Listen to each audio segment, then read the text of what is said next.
a Korean War veteran. He was on our previous show. Our guest today is Don Theurer. He's a World War II veteran, fought in Normandy. Anxious to get started. Thanks for being on our show. You're welcome. You wasn't involved in the June the 6th.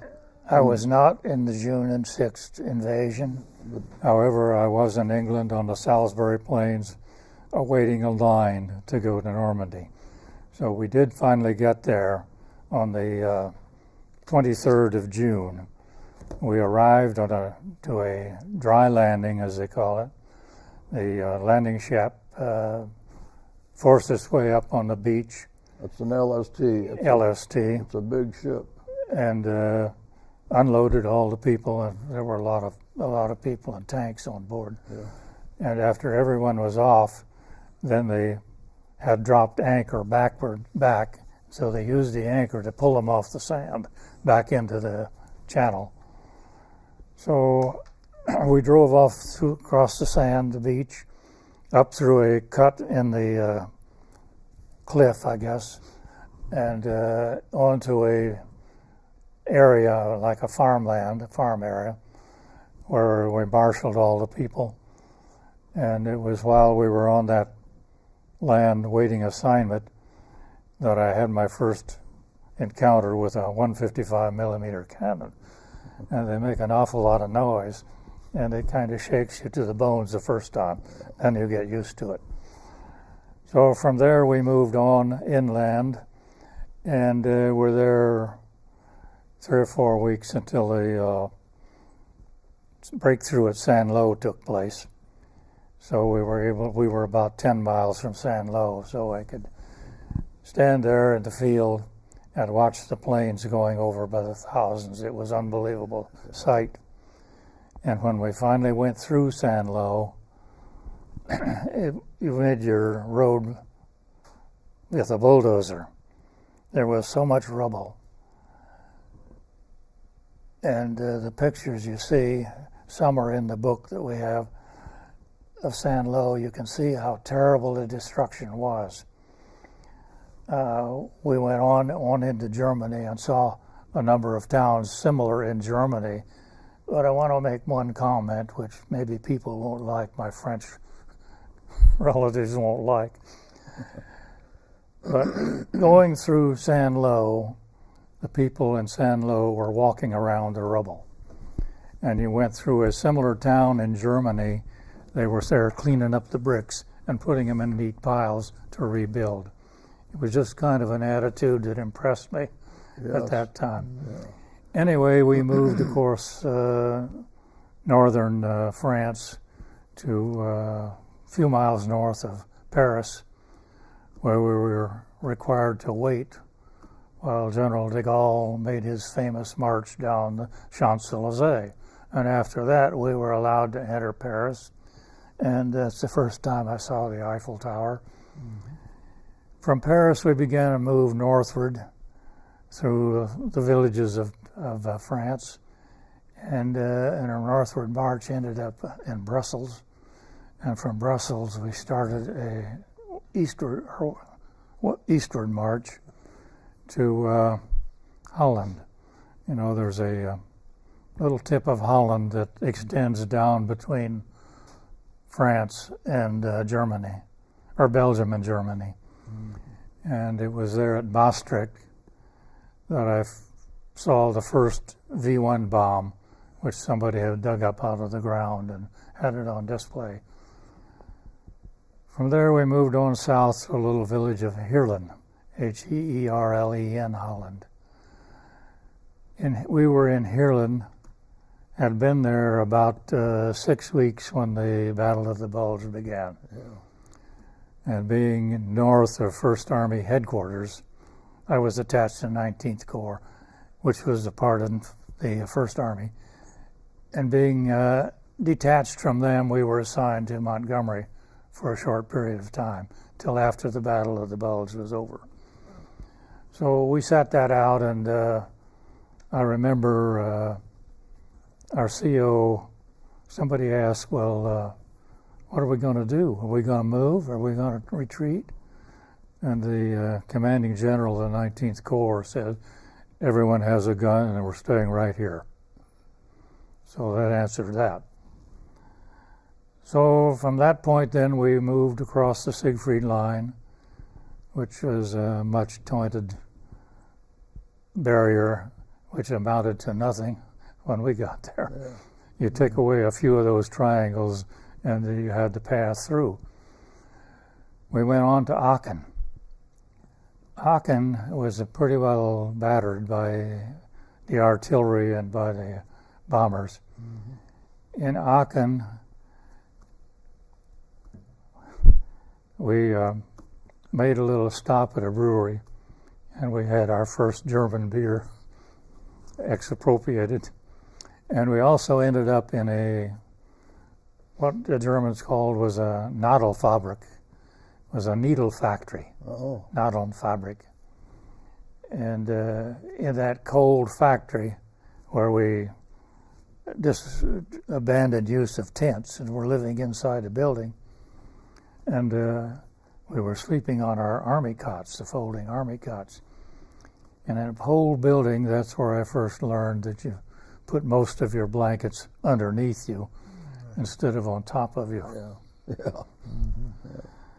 So from Aachen, we began a rapid chase across Germany, across the Rhine, and we moved so many times, some days it is difficult to keep track of where all it was. But we ended up in a little village of Hillersleben in Germany, which is essentially on the Elbe River. And that was the stopping point. That's where we stopped. And we were encamped in a German, I would say, research facility. And that's where I saw a V2 bomb in reality. And I have some pictures of V2 bombs. But was while we were in Hillersleben, the people would go to the Elbe River and meet with the Russians. And the Russians loved cigarettes. Now, we were all issued cigarettes all they wanted. So the guys were actually selling their cigarettes to the Russians for a premium price. Yeah. So you have a map here that shows Normandy. Yes. And the track that you followed is this red line. I remember it pretty well, I think. Clear up into Germany, right? That shows Magdeburg. Mm-hmm. Hillersleben is along about in here, near Magdeburg. We were right on the Elbe. Sure, okay. Well, that was the stopping point. You traveled a pretty good distance over there. Right? We did travel a good distance, yes, and rapidly. Once you started moving, and the Germans were on the run, we were moving 2 or 3 times a day. Is that right? So you didn't camp overnight. You either slept in a putt tent. Advance, stop, advance, stop, advance, yes. Stop. A lot of times we moved during the night. Skirmishes all the way? Skirmishes all the way? Not much, not too much after Aachen. Of course, we were following close to the front lines. Yeah. So obviously, if we were moving that rapidly, the front lines were moving rapidly too, and the Germans were retreating. Yeah. So at that point, the war was really over. Mm-hmm. They were still resisting or whatever they could. Though. Well, then they planned that Battle of the Bulge thing, which fell through. Yeah. The weather gave them a big advantage and held us up from really moving forward. Yeah. So you might wonder, since I was a radio operator, what was I doing with the Army? When you said you slept in pup tents, Yes. Did you have the shelter halves at that time? Yes. Okay. Yes. Because you had to buddy up to You betcha. make the whole thing, yeah. Okay. But it A lot of wasn't. people wouldn't understand that. But it wasn't snowing, Chuck. Well, yeah. Anyway, My entry into the service was by draft in 1942, early November 42, and I was among the first of the draftees that went into the Air Corps. Now, the Air Corps before that had taken only volunteers. So I guess I was fortunate in that regard. And I was inducted at Fort Benjamin Harrison. We loaded on a train and it headed south. And I remember by watching the towns that we went through on the train that we were going south somewhere. And as we entered Georgia, south of Atlanta, it kind of slowed down at Warner Robins Air Force Base. So my conclusion was that we're going to end up at Warner Robins. Not so. It slowly started going. And it kept going, and I could tell when we were in Florida. Now where are we going? We woke up one morning and the train was in Miami, Florida. So we got off the train and onto trucks, and we crossed the causeway to Miami Beach. Well, Miami Beach is a hotel resort town, and we were bivouacked in one of those resort hotels. It was there that we learned the basic orders, and we learned marching, and we took aptitude tests to determine where we would best fit in the Air Corps. When we reviewed the aptitude tests, the soldier who reviewed them with me said, "You have one of the highest mechanical aptitude scores I've ever seen, but it's not quite high enough for the Norden bomb site maintenance. So we're going to put you in communications." Oh, happy me. Boy, that's just what I wanted. Yeah. So again, it's back on a train, headed north, and we find out there are two schools where they teach radio. One is in Chicago, just opened, and one is in Sioux Falls, South Dakota. With my luck, I'll be out there in the wilds of South Dakota. Again, I was fortunate. The train pulled into Chicago. We got off the train. We marched down the street to the old Congress Hotel. I don't know if you've heard of it. You have. Congress Hotel was a very famous hotel in the early 1900s.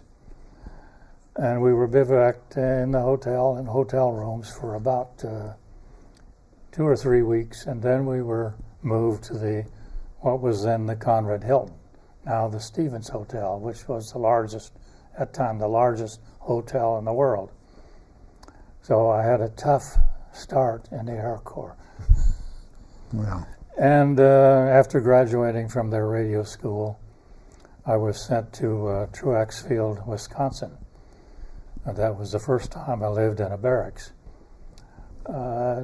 Truax Field wasn't one of my favorite places, but I was sent there to be an instructor in the radio school that had opened there.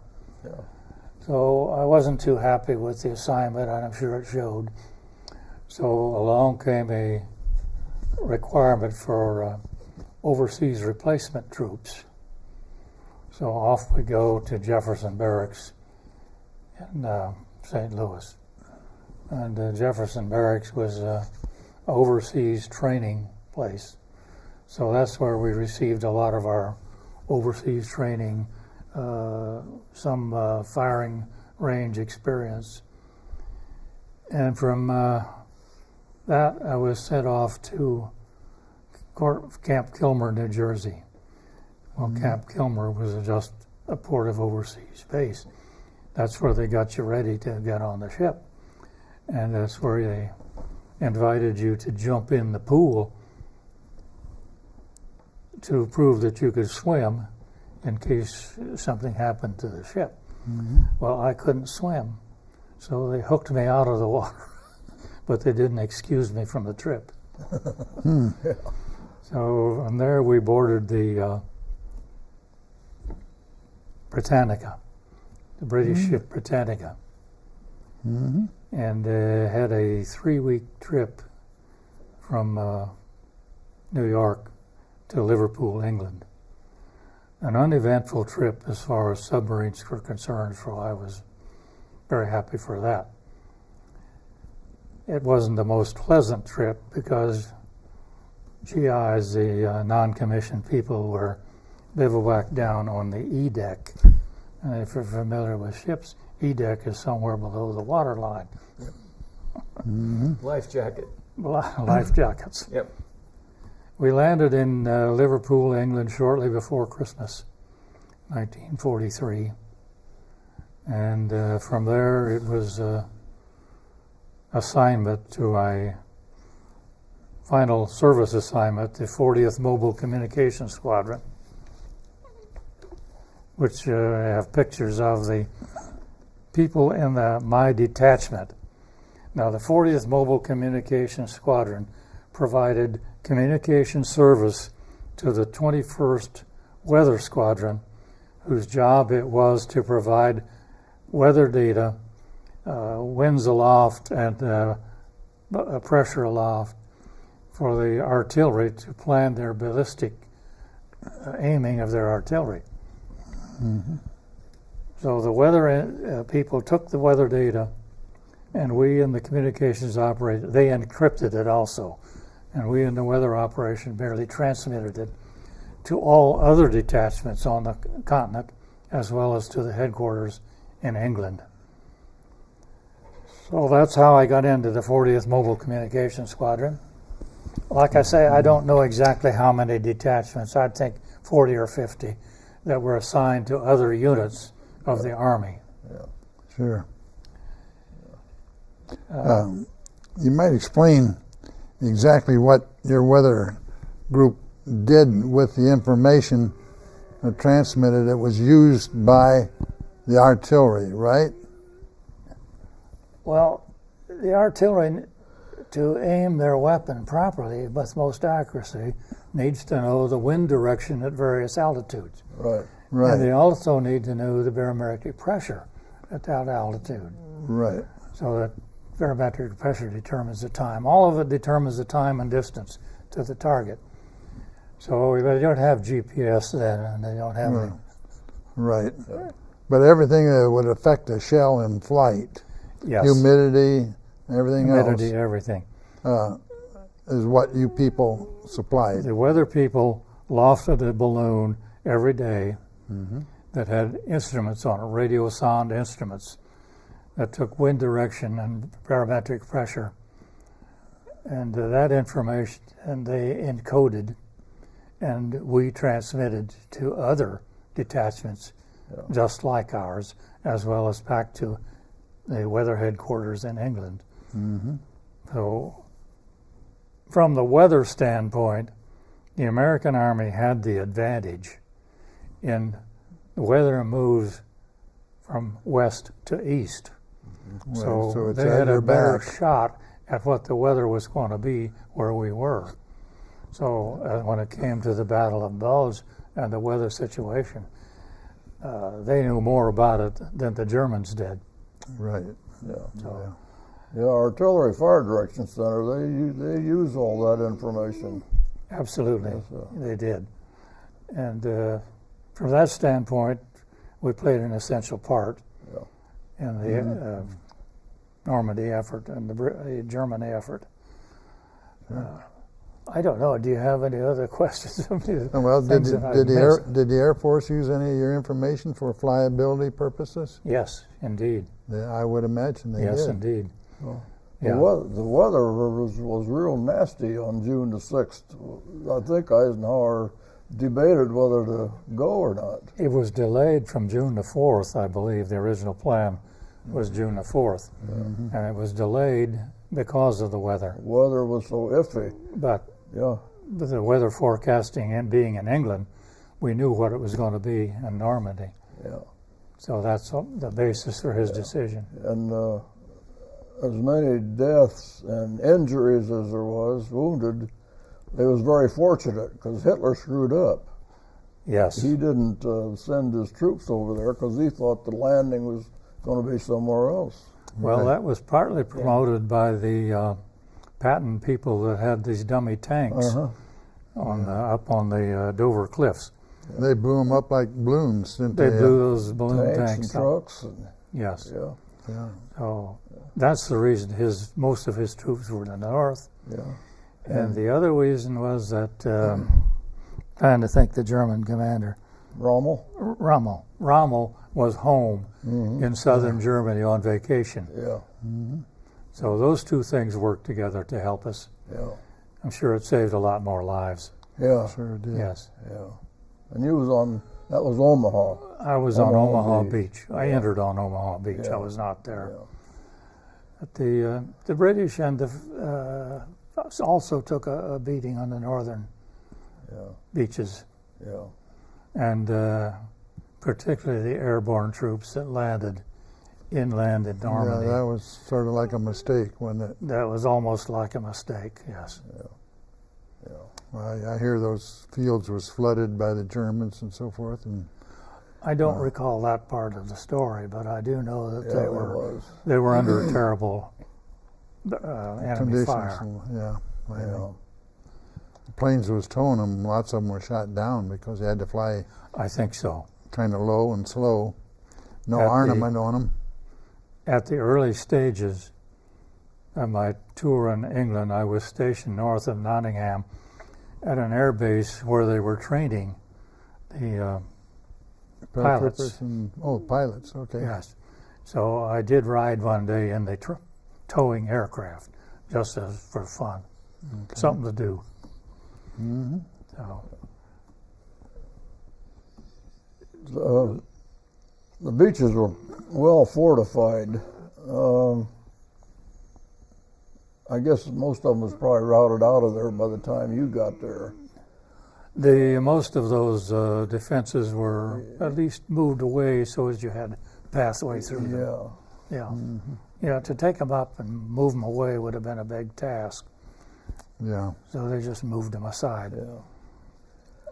Well, that had to have been Well, I've pretty seen bad. Yeah, I've seen newsreel clips where some of our American soldiers was talking to some of the German soldiers was there in machine gun nests above those beaches, and they said they were just up there just spraying back and forth, yeah, killing our soldiers right and left, yeah. and they was in setting down in with just a barrel exposed, and they was pretty well protected from fire. So until they was overrun, they lots of them killed lots of That our was a soldiers. terrible day, but a very important day in the history of our nation. It had to be done, right? It had to be done. Yeah. And that's the attitude we approached it with. You know, we didn't think about, You don't have a well, choice. gee, I'm in danger. You don't And have a from that choice. standpoint, I never was under direct fire, nor did I ever fire my weapon at an enemy. Yeah. But you were close by. You know, we were within artillery range. Yeah, And, sure. and you could have been overrun on a counterattack, such as the Bulge. It could have been very easily. Yeah. So From what I read about Montgomery, he was a little bit like de Gaulle. yes, But there was a difference, and that is that Montgomery had a ego that wouldn't stop, Yes. but he did do some good.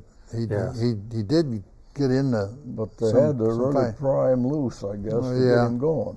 Yeah. Well, he was disappointed that he wasn't the commander-in-chief of the operation. Yeah, Yeah, he wanted the whole ball game. That's right. Yes. But we were fortunate that we had Eisenhower instead. Right. yeah. I guess even Churchill agreed with Eisenhower about Montgomery, but of course couldn't say too much. All right. England was really liked Montgomery. Yes. Yeah, Yes, they did. So, Well, Montgomery's finest hour, I think, was in the African campaign. yes. And once he got to Europe itself, I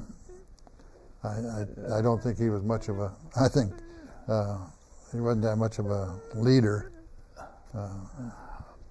Well, he was the leader of the British. Well, I think Patton showed him Military. up many times. Oh, yes, no question. But Yeah, Truman and MacArthur didn't have a romance No, they didn't. No, that was obvious too. Yeah. Where Roosevelt and Churchill got along well. Yeah. Yeah, Yes, they did. yeah, they did. So that was fortunate also. We need more of that today. Well, it seemed like they had a common cause. They did. And when you bring Montgomery in, I don't think his cause was the same. I think he was looking out for himself more than he was combining forces to whip the Nazis. Well, you have to say, why did we go into World War II? Why did we declare war on the Germans? Actually, our battle at that time was with the Japanese. Mm-hmm. So why did we go into that? Yeah. Simply because the British asked us to. Yeah. They needed help. There was no They question. needed it bad. And if we let Hitler go, there was no question that he was going to overrun England. Yes. Yes. Yeah. He made one mistake. He decided he would take on Russia first. Yeah. Yeah. Yeah. That was And he a big made another mistake there. Yeah. He mistreated the Russian people as they went through. Yeah, and the Russian people never forgot. Never forgave him. And That's right. Well, Don, our time is up already. Oh, Appreciate you being on the Thank you. show and your service. thank you for your thank service, Don. I appreciated your little talk here with us. We didn't Chuck, think you too. about going to do something special, did we? No, sir. Just It did was, what- it was No, it was sir. there to be done, and we had to do it. Yep. And they gave us all the resources necessary to do it. Unfortunately, the politicians didn't always stay out of the way. That's I the think problem, And that's a think sad it's- part of all wars. There we go. especially today. We'll get him now. Thank you There for we joining go. us. I hope you enjoyed the show. And remember, freedom is not free. Thank you and good night.